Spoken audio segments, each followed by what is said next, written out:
kinuha namin siya. Sa picture kasi naman na makita eh. Maganda yung picture. And then, syempre, kakilala din namin yung nakuha na. Nagtiwala kami na ganun talaga. Na detail ang kailangan, okay na siya. And then, dumating dito, yun nga. Yung manibela, ito yung original. Pero nakuha namin, iba nakalagay. Yung wiper niya nasa kanan. Yung moto, baliktad. Kasi Japanese siya. Bagong pintura, yung pala, hinilamusan lang. Just aesthetic lang na magandang mabenta kagad. Kumbaga.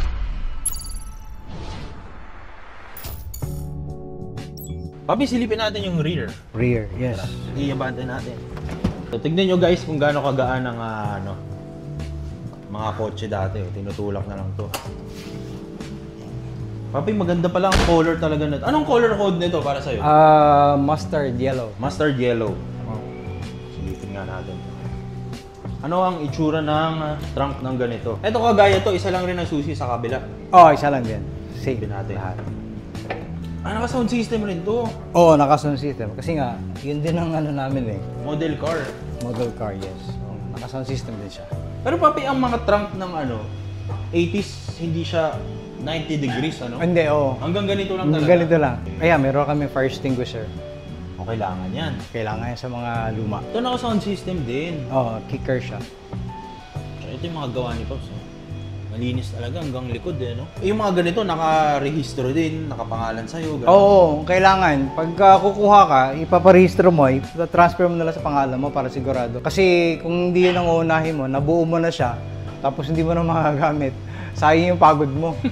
So yun ang pinaka-basic talaga. Kailangan papeles, marehistro mo. Tapos itong mga to, Pops, kompleto rin ng mga badge. Oo, ito yung dati pa to. Hindi, brand new to.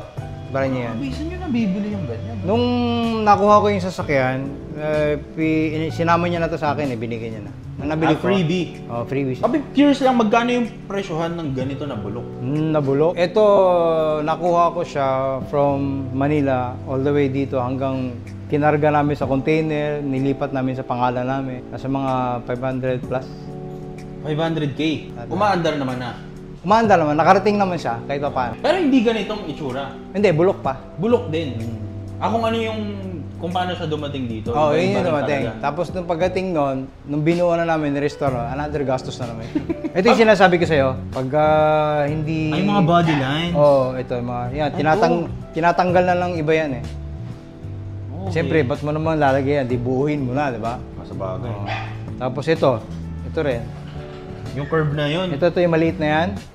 Sa iba, wala na yan. Kasi dito nawala siya no? Pero yun yung stock talaga. Ito yung stock. May konti lang na, konting body line. Sa iba, wala na yan. Puro na masilya. Ito nakuha namin, wala na siya. Puro na masilya. Binalik ko lang sa orig. Binalik ko lang sa orig. Maganda yung sara. Kasi ito kasi continuation siya di ba? Okay. Every detail counts. Papi, ito rin yung sinasabi mo kanina. Meron din siya ng air vent. Same din siya. Sa hangin. Okay. Ito, tulad din ito. Sa iba, wala na yan. Tilagyan na ng masilya. Sa amin, buo pa rin. Nilalabas namin lahat. Hirap talaga hanapin mo. Mahal na nga sa Corolla yung sa'yo? Small body. Paano pa kaya ito, no? Parang ini-imagine ko palang mahal na agad. Itong itsura niya sa likod, guys. Atas ito yung salamin. Yung salamin. Hindi siya naibaba. Pero hindi siya medyo no? Labasan lang rin siguro ng hangin, no? Ganun din. Pero mas maganda yung kanina. Naiba-ba mo lahat. Ganda nito, guys, Tignan nyo. Ano mas maganda color nito? Pops, ang color talaga nito sa papel, yellow. Mustard. Mustard yellow. Talaga, mustard. Specific pa na mustard. Mustard talaga. Tsaka yung mga bumper nito, Pops, brand new din. Yung nakuha ko siya, may mga tama na. Tapos, pinakrom namin para... Bawal mabangga, no? Yung mga bawal mabangga Yan ang mahirap mabangga. Huwag ibabangga. Magkano ang price ng ganitong bumper, Pops? Kung dito lang, sa Pilipinas, na brand new, na set mo makukuha, siguro sa mga 60, 70. 2 piraso? 2 piraso. Pero sa UK, meron kami na-inquire kung sa peso mo i-convert, nasa mga 200,000 mahigit. 200K. Pero sa UK yon, pounds kasi siya. Okay. Pero locally, kung makakita ka pa. Kung makakita ka, kaso ngayon, mahirap na maghanap. Sa Manila, Pops, may mga bumuburit. Kasi alam ko may mga vintage club, no? Sa Manila, marami pa nito actually. Na 70 2 model. 72, 71. Pero dito sa Cagayan, nag-iisa lang to. Oo, nag-iisa lang to. Meron kang Gen 2, Gen 3. So, naghahanap ka ba ng Gen 1? Ah, wala na, hindi na. Tama na. Tama na yung dalawa. Actually, dalawa lang yung anak ko eh. Tag-isa sila para hindi mag-away. Ano yung mga naging mahihirap na part nung binubuo nyo to? Halimbawa, kasi syempre, mga na-encounter namin. hindi naman to. Halimbawa, tinatanggal mo to.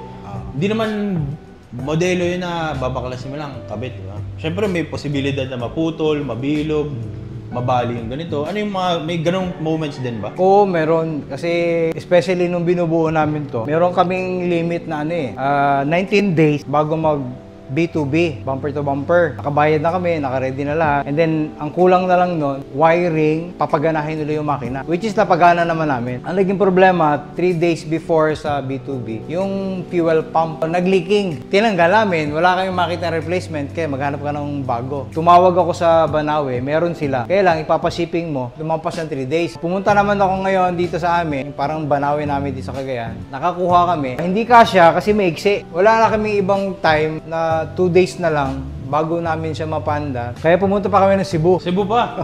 Lumipad ka ng Cebu? Yes, yung Cebu para kumuha lang. In 2 days na lang? In 2 days na lang. Papunta, pagdating doon, binili, balik ulit ka agad para may kabit lang. Bali, aalis ka ng gabi, darating ka ng umaga doon. So, pagdating na ng gabi, sasakay ka na naman, darating ka na dito ng umaga. So, bali, 2 days lang talaga siya. Pinakamalayong shopping na ginawa ko. Oo, talaga masakit sa ulo. Kasi yun na lang kulang, nag-iisa, ang liit-liit eh. Pinahirapan pa kami. Yun, swerte naman na nakakuha kami. Tapos yung nakuha pa namin sa Cebu, hindi pa siya 100% na yun talagang stock. Kasi yung nakakabit nito, nilagyan nila ng nilagyan nila ng spacer. Hindi talaga siya yung orig. So, syempre, hindi namin alam kung maiksi o mahaba. So, nag-wild guess na lang kami sa Cebu. Tama naman yung binigay sa amin. Orig naman siya. Kasi original siya. So, yun. Isa yun sa pinakamahirap na part. Kapag luma talagang given na yan, Pops, no? Oo, given eh. Kailangan pag magbabaklas ka ng mga parts niya, kung wala kang replacement, iingatan mo talaga para siyang, para siyang diamond. Alam ba, yung mga ganito, yung nut na ganito, may times ba na bumibilog talaga? Mapuputol yung nut? Oo, meron talaga. Tapos hindi mo na matatanggal yung wiper? Oo, actually lahat yan, mostly, lalo sa pangilalim, lahat yan napuputol na sisira. Kaya ang ginagawa namin, nakapakita ko sa yung May technique? Oo, ito yung tinatawag namin retreading. Pag naputulang ka, tapos nahirapan kang tanggalin, iniinitan namin ng acetylene. Siyempre, natatanggal mo yung puro kalawang. So, i-retread mo siya. Nagagawa pa ni bagong ipot? Ito yung ginagamit namin. So, lahat ng dinadaanan ng mga bolt, nire-retread namin lahat. Sa engine, sa under chassis, sa pinto, lahat. Proseso pala niyan, no? O, para pag nagkabit ka ng bagong bolt, maraming sizes kasi yun eh. May 12, may 14, may Gs, yan. Ito pang ikot din? Oo, pang ikot. So, malalaki naman to. Okay. Kapag na-loose thread mo, no? Oo, pag na-loose thread mo. And then, kahit hindi siya loose thread, kasi yung iba, syempre sa luma, kinakalawang. So, nire-thread talaga siya. Para pag nagkabit ka ng bagong bolt, Mas matibay? mas matibay, madaling ikabit, tsaka hindi siya nalo-loose thread kasi maganda na yung thread niya. Good for another 50 years, no? Yes. Kasi minsan, nagkakabit ka ng molye, tapos yung bolt, hindi mo maikabit-kabit. Bago na lahat, pero hindi mo mahigpitan. Nga pala guys, to, itong mga to, molye sila, papi, no?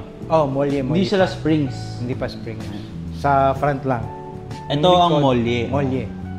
Same din nung Toyota SR. Ito mga springs na itong mga to. Oh, yung sa front. Spring. Yun. Pero ito, kaya siya na-lowered, ginamitan namin siya ng lowering spring. Lowering spring na to. Lowering spring na siya.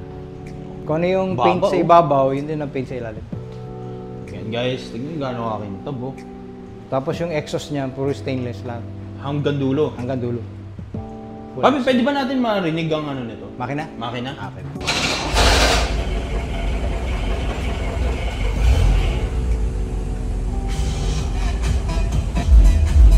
Maganda yung kabog, ano? Ano mas magandang speakers? Ito o yung... Parehas lang ng level. Pero mas malaki bahon ito. Anyway, Pops, ano mga advice mo para sa mga gusto bumili ng ganitong kotse naman? Never stop dreaming. Basta meron kang nagustuhan, huwag mo ilimit yung sarili mo. Kasi nga, isang beses na tayo mabubuhay sa mundo, di ba? I-enjoy mo dapat. Pagod, pinaghirapan mo. Yung nga, pera hindi mo madadala sa kung saan ka man papatungo eh. Kung meron ka namang extra, Bili mo na nito, no? enjoy mo na lang. Diba? Ayun lang guys. No? So sana na-enjoy niyo yung vlog natin na to. Madami akong natutunan tulad ng vent na to. Doon ako na-amaze. Eh, no? Yun pala yung aircon yung system ng mga ganitong lumang sasakyan. No? So ayun lang guys. Sana na-enjoy niyo yung video na to. And ingat kayo no, sa pagbuo na to. Medyo magastos talaga. Pricey pa. Pricey no. And ayun lang guys. Sana na-enjoy yung video natin na to. Bago natin ituloy ang ating video, gusto ko muna i-announce sa inyo na favorite nating betting site, which is si 1xBet, is meron na silang application sa inyong Android and sa inyong iPhone. Meron na sila sa App Store and sa inyong Play Store para sa inyong mga phone. Kasi dati guys, website lang sila nag-ooperate. Ngayon, may sarili silang application sa phone. Tsaka maganda rito, dahil syempre meron na silang App Store, meron na silang mismong application sa phone, makakapag-deposit na kayo using your GCash account. So, syempre, sa time natin ngayon, lahat na tayo meron GCash. So, mas pinadali ng 1xBet yung pagbebet natin sa mga laro. So, paano nga ba download yung 1xBet guys? So, syempre, search mo lang sa App Store or sa Play Store mo, 1xBet, tapos lalabas na yun. Ang maganda dito sa 1xBet, kapag new player ka pa lang, pwede mo gamitin yung promo code natin na Rich Potato. Lagi mo lang mamaya, papakita ko sa inyo kung paano gumagana. And again guys, $100 to hindi to 100 pesos lang. Dollars ang pinag-uusapan natin. Click nyo lang yung link nasa baba, comment section down below or nasa description, tapos mapupunta kayo sa page na to. So, tara! So napakadali lang mag-register dito guys. Siyempre click nyo lang yung green sa taas, register. Tapos sa code dito may lalagay yung phone number mo. Ito rin yung gagamitin mo pang login mo. Tapos dito nyo magagamit yung Rich Potato na code. Siyempre $100 yan guys na bonus, di yan pesos, dollars yan. So napakadali lang mag-register, makakapag-bet ka na agad. So siyempre kailangan mo maglagay muna ng pera para makapag-bet ka dito sa betting site. Kaya siya betting site, diba? So maganda sa betting site na to, sobrang daming laro. Siyempre meron ditong football kung fan ka ni Messi o ni Ronaldo. Tennis, meron din. At siyempre yung paborito ng Pinoy, hindi mawawala talaga dyan yung basketball. Pwede ka tumaya dito, NBA, PBA, at kung ano-anong liga pa. Yun ang maganda dito sa 1xBet, sobrang daming varieties ng mga laro. Sobrang user-friendly ng app na to, so hindi ka talaga malilito, hindi ka maliligaw. Subukan nyo na tong 1xBet, wala namang masama sa pag nagtatry. Alay mo, kayo na yung susunod na swerte. Papi, shoutout ulit, baka may gusto ko ulit batiin. Same people na bumuo, yung mga kasama ko. Si Nico, si Arnold, aming mga mekaniko, pintor namin si Nahenteng. Dirt Wheels, thank you so much sa support, sa tulong. Without them, hindi namin ito mabubuo ng mabilis. And doon sa mga suki namin na kinukuha ng piyesa sa Manila and also to Ed Corona. Humingi din ako advice doon. Alam mo sa Ed Corona? Yes, so. Siya ba yung may... Meron din siyang ganito 11. Ano yung tinakbo niya sa ano? Sa Ironman? Corolla DX siya tayo. DX no? 4 doors. 5th gen ba? Tama? Oo. 5th gen? Kilala mo pala sa Ed Corona. Nahingi din ako sa kanya ng mga advice. Kasi siya una nakabuo ng ganito eh. Nakita ko rin sa YouTube niya. So, marami din siya nabigay na advice sa akin. Mabait yun, mabait na tao. So, ayun lang guys, no? Mag-ikot pa tayo dito sa Mindanao. Hanap pa tayo ng mga unique na cars na katulad nito. Again, sana na-enjoy yung video natin ito. Kita kayo susunod na video. Peace out. Ano yan? Makina 1HDT. Yung mga Land Cruiser enthusiasts. Love na love nila to. Land Cruiser din, Mega Cruiser. Kinuha na for military use. Pero ngayon, pwede na siya private use na rin. Ano siya? Anong year yung ganito? 90s to. Alam ko 90s to lumabas. Land Cruiser din, 70 series. So ginawa niya, tinanggal niya yung mechanism ng fire truck. Ginawa niyang pick-up. Pick up. Tapos ito, Mga rear. ganon din. Ganun din. Same Magkapatid dito. lang yan. Pero iba to, hindi ko alam. Pinapaayos sa kanya. Pinapa-modify. Ito yung talagang original na fire truck. Tingnan mo ito yung mechanism. ganon. Oh, yung ganon, yung kanina. Yung mechanism niya, dyan sa likod. Oh. Specifically, may fire truck ang Land Cruiser. Sa Japan. Japan to lahat galing. Tapos ito may Land Cruiser. Ito, pinakalolo nila. Ito, LC. Ito Land Cruiser din. Oh, 105. LC 105. 1HZ. Ito, LC 100. Ay, Land Cruiser din to. Oo. Tapos, Cruiser eh, no? 105. So mas nauna to kaysa dito. Oo. Ito ang masarap. Ito gusto ko. Dati nasa less than 500. Meron na, makukuha less than 500 siguro. Depende sa makachamba ka. Dati, madalas ang chamba kasi ang surplus papunta lahat sa atin. Yung demand, wala nang supply. Ito ang RB26. Yun. Ito. Siyempre 4G63 Turbo. Straight from Japan. Tapos ito legit siya na Legit Evolution. siya. Pati ito may EK9 para sa mga Ito, Honda boys EK9, natin. Ayan. Ang daming coach, may Starlet, may ESI. Dito may ano ba to, Sprinter. Dami, ikutin natin to lahat. Sa lahat ng kotse dito, kung meron kung bibigyan ka ni Tito, kunwari, anong nanaisin mo? Ito, R33 syempre. O kunwari pili ka, dalawa, isang Evo, Isang EK9 or isang pirasong 33. 2v1 kumbaga. Sa 33. Ito pa din. Eh kung ano dinagdagan ng Land Cruiser pre. Ito pa din. Dito tago nyo to. Ito yung minamata ng apo nyo.